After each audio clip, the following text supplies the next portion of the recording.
Assalamualaikum warahmatullahi wabarakatuh. Selamat pagi, salam sejahtera untuk kita semua. Kita kembali lagi pada mata pelajaran gambar teknik.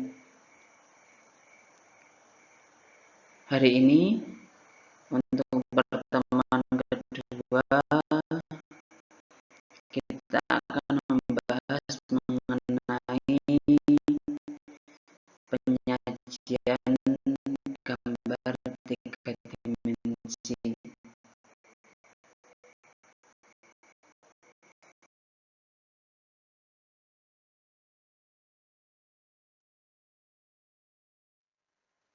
Penyajian gambar tiga dimensi atau biasa disebut juga dengan proyeksi.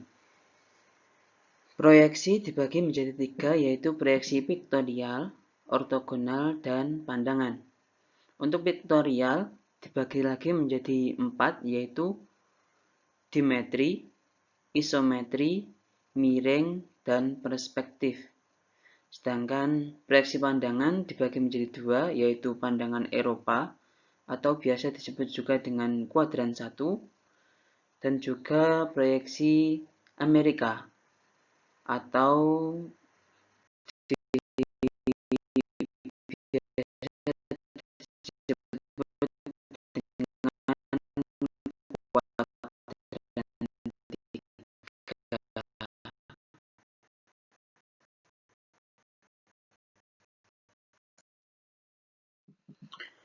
proyeksi piktorial merupakan standarisasi penyajian gambar tiga dimensi pada kertas gambar kalian.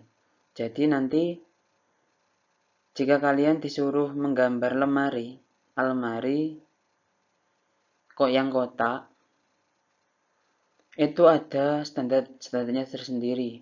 Bagaimana ukurannya yang pas, bagaimana sudutnya yang pas, sudut-sudut yang digunakan bagaimana, itu ada tersendiri. Nah, di gambar teknik ini disebut dengan proyeksi piktorial. Untuk yang pertama adalah proyeksi isometri.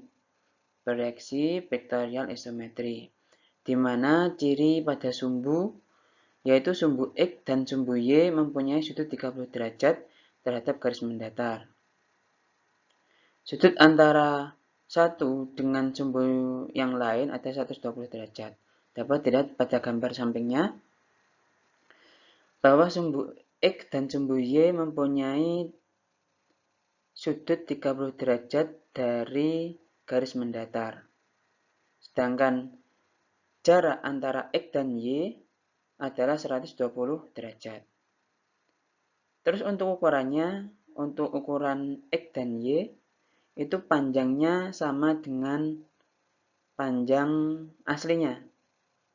Jadi seandainya ukuran bendanya 20 cm, kalian menggambarnya juga 20 cm. Kalau panjangnya 40 cm, kalian juga menggambarnya 40 cm. Tapi juga tergantung dengan skala. Skala akan kita bahas pada pertemuan berikutnya.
Selanjutnya adalah penyajian proyeksi isometri. Dapat dilihat pada gambar terdapat 3 jenis penyajian. Yang pertama adalah normal, terbalik, dan miring.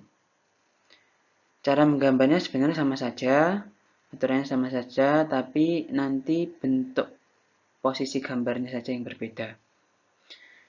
Seperti pada contoh di bawahnya, itu merupakan penyajian proyeksi isometri miring.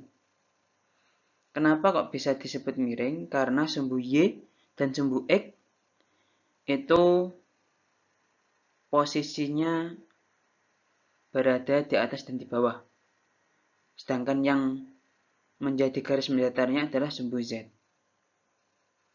Berbeda lagi kalau nanti sumbu Z-nya menjadi garis lurus ke arah atas. Sedangkan sumbu Y dan sumbu X-nya itu berada di bawah sumbu mendatar. Itu disebut dengan penyajian proyeksi isometri terbalik.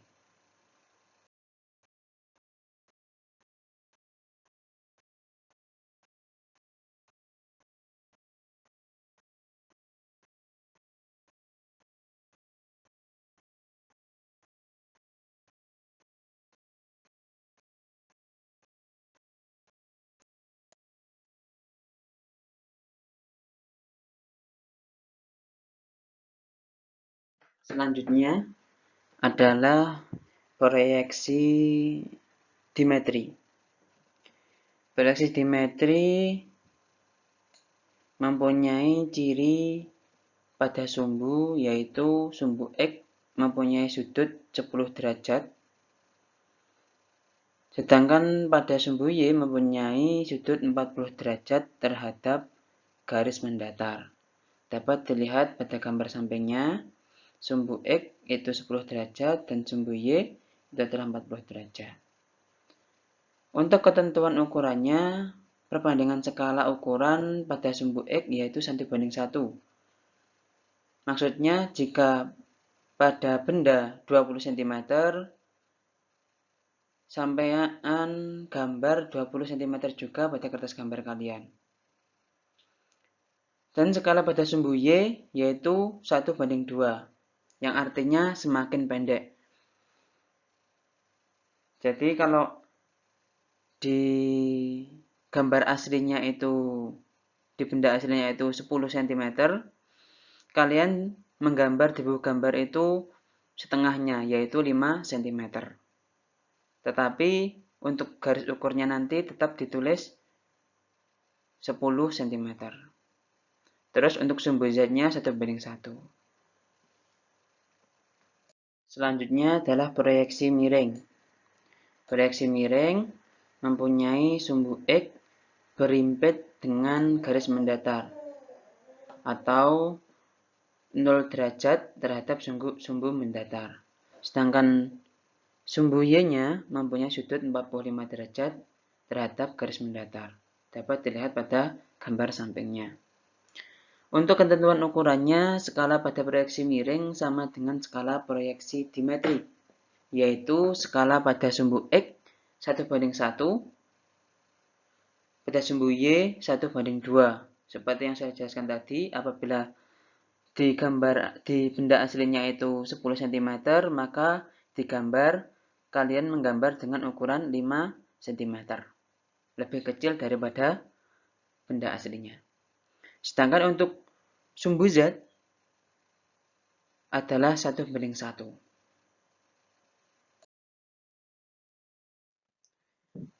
Proyeksi selanjutnya adalah proyeksi perspektif. Sebenarnya proyeksi ini jarang digunakan pada gambar teknik, tetapi untuk pengetahuan kita tetap membahasnya. Proyeksi perspektif dapat dilihat pada gambar, yaitu gambarnya tertuju pada satu titik. Untuk proyeksi perspektif terdapat 3 jenis, yaitu perspektif satu titik, di mana pusatnya ada satu titik saja. Perspektif dua titik, pusatnya dua, kanan dan kiri itu. Dan perspektif tiga titik, ditambah yang bawah. Dapat dilihat pada gambar.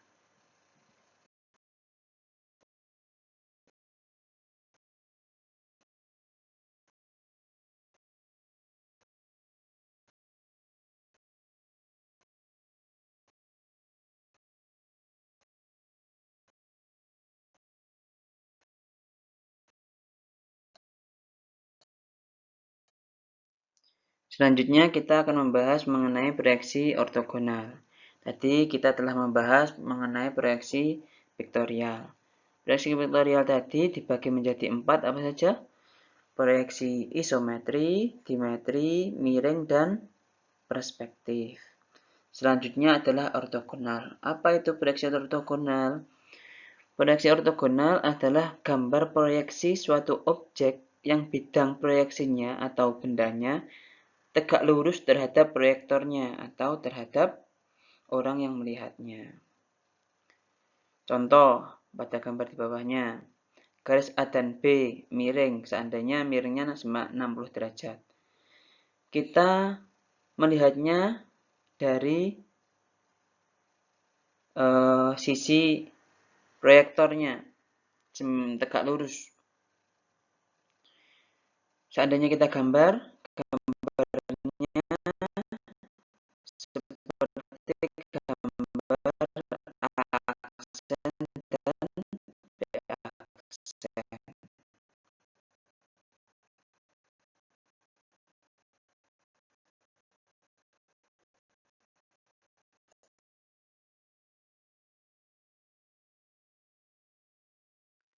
Contoh lagi, seandainya ada kubus. Bagaimana cara menggambar proyeksi ortogonal dari kubus? Ya, kita lihat dari salah satu sisinya dilihat secara tegak lurus. Jadi, nanti akan terlihat pada gambar seperti itu. Gambar 3 dimensi, jika kita gambar menjadi gambar ortogonal menjadi 2 dimensi seperti AA aksen, B aksen, C aksen, D aksen. Seperti itu.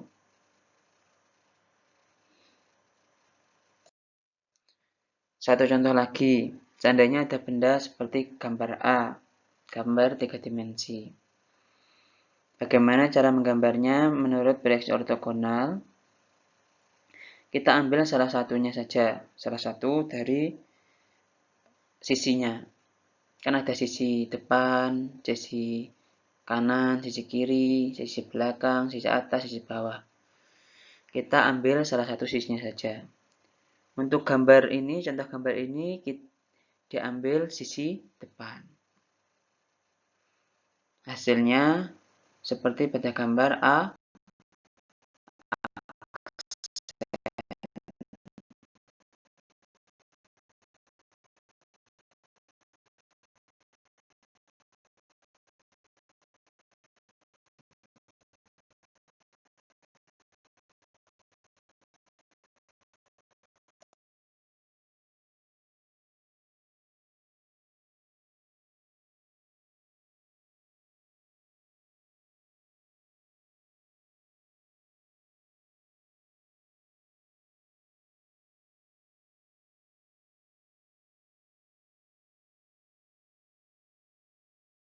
Setelah kita mempelajari mengenai proyeksi ortogonal, selanjutnya kita akan mempelajari mengenai proyeksi pandangan.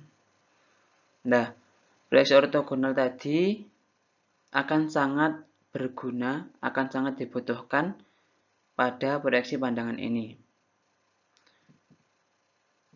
Pandangan dibagi menjadi dua, yaitu pandangan Eropa dan pandangan Amerika. Pandangan Eropa dan Amerika merupakan proyeksi yang digunakan untuk memproyeksikan pandangan dari sebuah gambar 3 dimensi terhadap bidang 2 dimensi.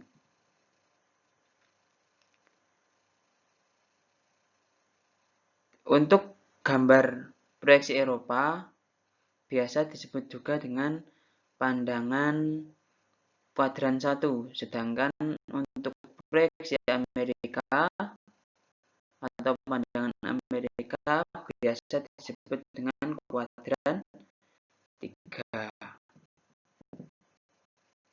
Apa saja perbedaannya? Mari kita bahas bersama-sama.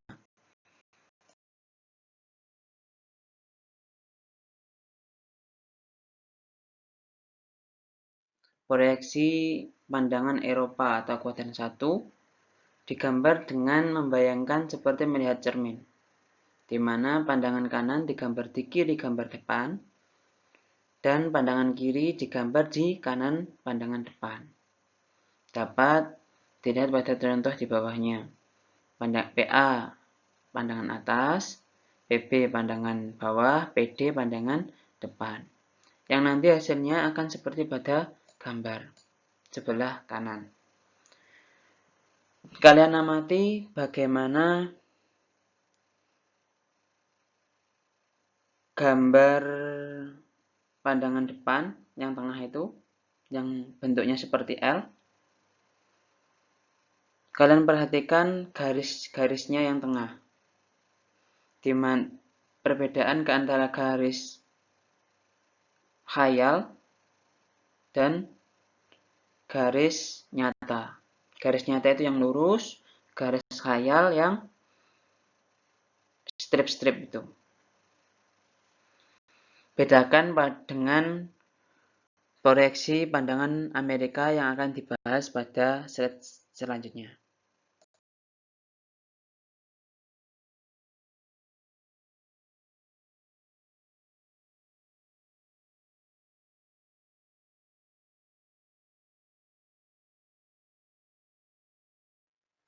Pandangan Amerika atau kuadran 3. Proyeksi Amerika diibaratkan seperti kita melihat benda di dalam peti tembus pandang, di mana pandangan kiri tetap digambar di kiri, sisi kiri pandangan depan, dan pandangan kanan digambar di sebelah kanan gambar depan, pandangan depan.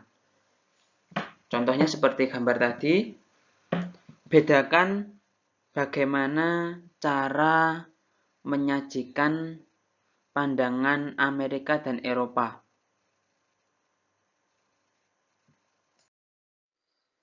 Kalian perhatikan perbedaan antara pandangan Eropa dan pandangan Amerika yang telah saya tandai dengan gambar angka 1 dan angka 2. Untuk pandangan Eropa, angka 1 berada di atas gambar depan. Sedangkan untuk pandangan Amerika, angka 1 berada di bawah pandangan depan. Terus lihat lagi pada angka 2. Untuk pandangan Eropa, angka 2 berada di sisi kanan gambar depan. Sedangkan pada pandangan Amerika, angka 2 berada di kiri gambar depan. Untuk pandangan yang digunakan di Indonesia, paling banyak adalah pandangan Amerika. Sedangkan untuk pandangan Eropa, lebih banyak digunakan pada negara-negara di benua Eropa. Untuk simbol proyeksi Amerika dan Eropa, yang nanti akan digambar pada etiket, yang akan kita bahas pada pertemuan selanjutnya. Perbedaannya untuk proyeksi Eropa dan Amerika adalah pada penempatan lingkarannya. Untuk Amerika berada di depan gambar trapesium, dan untuk proyeksi Eropa berada di belakang gambar trapesium.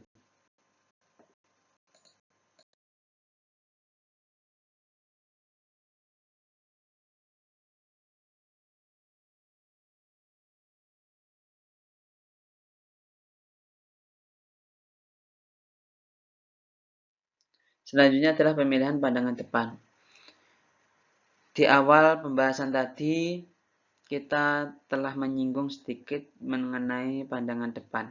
Tetapi, kita belum mengerti apa sih pandangan depan itu. Pandangan depan adalah bagian benda yang dapat memberikan cukup keterangan mengenai bentuk khas dan fungsinya. Contohnya, seperti gambar kuda. Gambar kuda dapat kita ketahui bahwa itu kuda dengan panjang berapa, tinggi berapa, itu jika kita lihat dari samping. Nah, gambar samping seperti gambar pada contoh itu disebut dengan gambar depan atau pandangan depan. Dari pandangan itu kita dapat mengetahui berapa panjang kudanya, berapa kaki kuda, terus berapa panjang ekornya. Itu dapat kita ketahui. Terus untuk gambar pesawat, itu gambar depannya yang mana?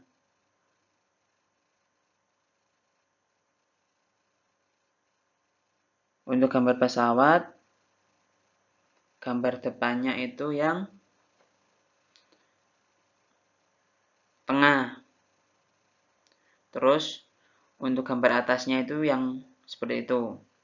Dari gambar depan, kita dapat mengetahui berapa panjang kapal, berapa panjang pesawatnya, lalu berapa tinggi pesawatnya. Seperti itu. Selanjutnya adalah arah panah. Arah panah biasanya digunakan untuk menunjukkan batas ukuran dan tempat atau posisi arah potongan. Sedangkan untuk angka ukuran ditempatkan di atas garis ukur dan di sisi kiri garis ukur. Untuk standarisasinya sendiri dapat dilihat pada gambar, yaitu untuk panjangnya adalah L dan lebarnya adalah sepertiga L. Jadi seandainya panjangnya itu 3 mm, untuk tingginya adalah 1 mm. Kalau panjangnya 6 mm, untuk tingginya adalah 2 mm. Seperti itu seterusnya.